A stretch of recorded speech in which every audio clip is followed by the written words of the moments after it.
Welcome back to another CSS tips and tricks. In today's video, we'll learn how we can set up a basic grid in CSS. To create a grid in CSS, you will need an element that will be acting as a parent, and inside of it, you can place the items that you want to display inside of your grid. So in our case, right here in the code, we are using divs. The first thing we have to do, let's create classes so we can target those classes to create grid and style our elements. So the first class will be for the grid container. So grid hyphen container. And for the child inside of this div, we'll use a class grid hyphen item. So this will be a common class between them. So just copy and paste it right here. Before we create our grid, let's target this class and apply some styles to those items. So the first thing I want to style is the background color. So background color will be hashtag 8FBCD4. This is a blue color. Then I want to add some border for them. So 1 pixel solid, and the color will be white. Then I want to add some paddings. So padding will be 20 pixels so they look bigger. And the text alignment for the text will be center. Text alignment center. Then I want to add a font size of 20 pixels. And the color for the text will be white. Save it. Let's view on the browser. Right here, those divs are displaying a normal flow.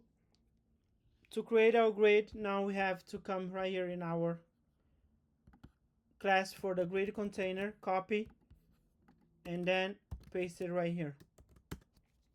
To create a grid, you will need to define the property display with the value of grid. Save it. Let's view in the browser. Right here, you can see but the grid are created. The only problem is that it's created with one column for the entire grid. To see that, let's now change the value of grid to become an inline grid. Save it. You can view right here. That's one column, as I said, and each item are placed in one column, and this will create a 6 row. So we have a grid of 1 column and 6 rows. We can define our own columns by using the property called grid template columns. The value for the columns can be pixel valued, so let's say 200 pixels for the first column, 300 pixels for the middle, and 200 pixels for the third column. Save it, and you can see right here our grid now has 3 columns and 2 rows. Also notice that our grid is not a full-size grid. This is because we are using fixed value of 200 pixels, 300 for the middle, and 200 for the third column. This will total in 700 pixel width. To see something that is a full-size grid, you can use fraction value. Let's say 1 fraction, 1 fraction, and 1 fraction. Save it.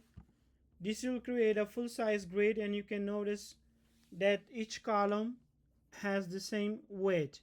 This is because when you define 1 fraction, we are telling the browser that we want 1 fraction of the available space.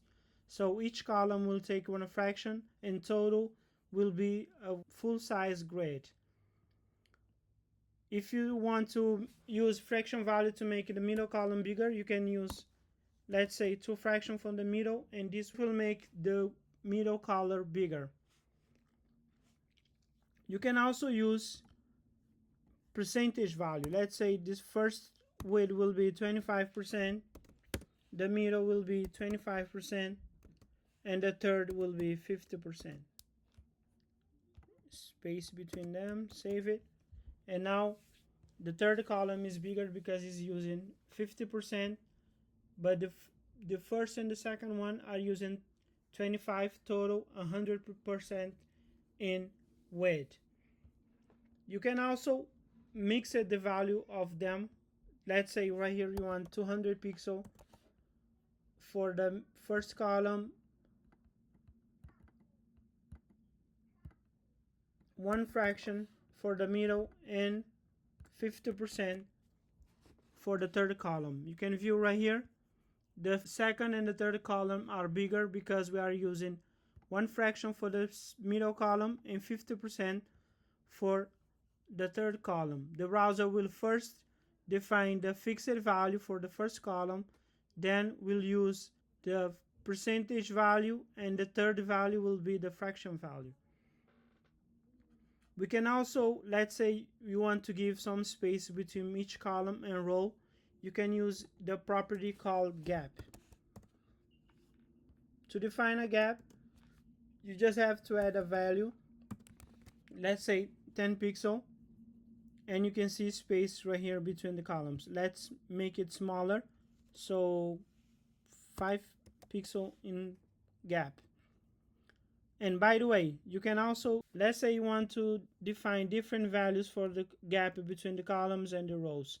You can use this property called row gap. Let's say the row gap is 4 pixel, and for the column gap you want 8 pixel. Save it. You can see right here, you can clearly see the difference between the gaps between the rows and the gap between the columns. Or you can leave it as we had it before, using the gap. The gap is the shorthand for both those properties that we just saw. Save it. Let's say you want to define your grid to have a 12 column grid. You would do something like this: 1 fraction, 1 fraction, 1 fraction. This would have been very verbose. That's why CSS offers you a function that's called repeat. This function takes 2 parameters. The first parameter is how many times you want the function to run. In this case, we want to run 12 times. And the second parameter is the width for your column. In our case, we want 1 fraction for each column. Let's save it. Now, before we go to our browser, let's copy all these items and then paste it right here, so we can see a 12 column grid. So let's go to our browser. As you can see right here, we have a 12 column grid. So now let's remove these items right here, because as I said before, we want 3 columns and each column to be 1 fraction. Save it and view on the browser. If you notice, we haven't created any rows for our grid, but yet we have 2 rows. This is a concept in CSS called implicit grid. When the items are placed in columns, if you have more items, another row will be created and place those items. But you can still define rows in your grid using a property called grid template rows. You can use any value as we did with the template columns. Let's say you want the first row to be 200 pixel, second row to be 300 pixel. Save it. And now you can see this second row is bigger in height than the first row. But if you come right here and we copy all the items inside of your grid and then we paste it, you will see 2 more rows will be added, but their height are different from the first and the second row.